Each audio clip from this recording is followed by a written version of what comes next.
Morning, everybody. It's 8:34 on Friday, last day of the week, last day of trading for 3 full days, and it's a pretty ugly morning. We started out at 8 o'clock. I made notes of the Dow being up 140, the Nasdaq up 85, and the S&P up 22. Right now, the market has already turned back down from up 140 to down 100, from up 85 in the Nasdaq to down 12, and in the S&P from up 22 to down 10. And it really doesn't surprise me on the basis of you know yesterday and what's going on, and the earnings numbers and the way that companies are reacting to those. I hope everyone enjoyed the video last night. I actually got uh, a big surprise. A lot of people direct messaging me and emailing me on its content. So if you hadn't listened, at least go back and listen to the first 2 or 3 minutes of it. You'll get a gist of what we were talking about. Okay, another Fed president, Mester, says that we may need more extensive raises and faster. Existing home sales and LEI I had scheduled for today, but they don't come until 10 o'clock, so we'll miss that for this. Asia and Europe are mixed to lower. And the stocks being taken out to the woodshed and the degree to which they're being punished is amazing.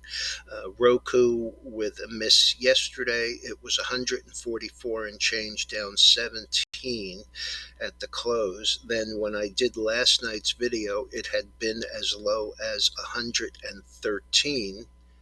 Now it's been as low as 105. The last is 107.60, down 37.11, or 26% on negative guidance. SHAK was a miss, top and bottom. It had closed at 65.18, down 358, traded as low as 63 today. 64.74, down 10.44, 13.5%. DraftKings with a beat on revenues, but a miss on earnings. Not a real big surprise. The stock is 1860, down 346, or about 15%. And the problem there is the amount that they're spending on acquisition costs, acquiring new clients. Pilgrim's Pride symbol is PPC. It's not one that we talk about a lot here, but it is one that I watch because of the food supply chain issues.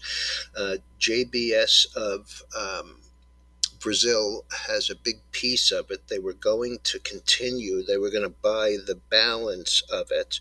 The stock closed 27.83, down 23 cents. And this morning, JBS says they are not going to buy the shares right now that they don't already own, and the stock moved from that 27.83 down to 22.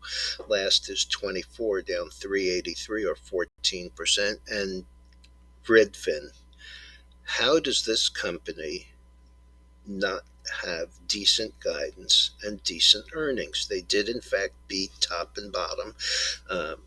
A year ago, this stock was 98. Yesterday, it closed 28.64, down 187, or 6%. And this morning, it's down another $7.50. The low is 1971. The last is 2113, down 751, or 26%. If you can't make money in this real estate market, if you can't beat and guide, that's the reason that the stock is down from 98 to 20, just a scant 80%. Okay, oil down a little, down $1.73, but net gas is up 6 cents, so that's okay for us. The as I mentioned, the S&Ps and the NASDAQ and the Dow all have reversed their early morning gains. Bitcoin is down 560. That's getting to an area where I might want to take a look at BITO calls again. The bonds are up a little over half a point, and that's pretty much it. The talk is now becoming that we have to give Putin something for face saving. That's a particularly disturbing attitude as far as I'm concerned, because it means he was successful in stealing Crimea, and he's possibly going to get some concessions now by not stealing all of Ukraine. And that just smacks of appeasement, and appeasement is never a good alternative. All right, everyone. Let's see. Dow coming back a little now, down only 45. S&P is back to about unchanged, and the NASDAQ is also back to about unchanged. So we'll see how the morning shapes up. Be careful out there. It's an expiration week, and it's a long weekend. Have a good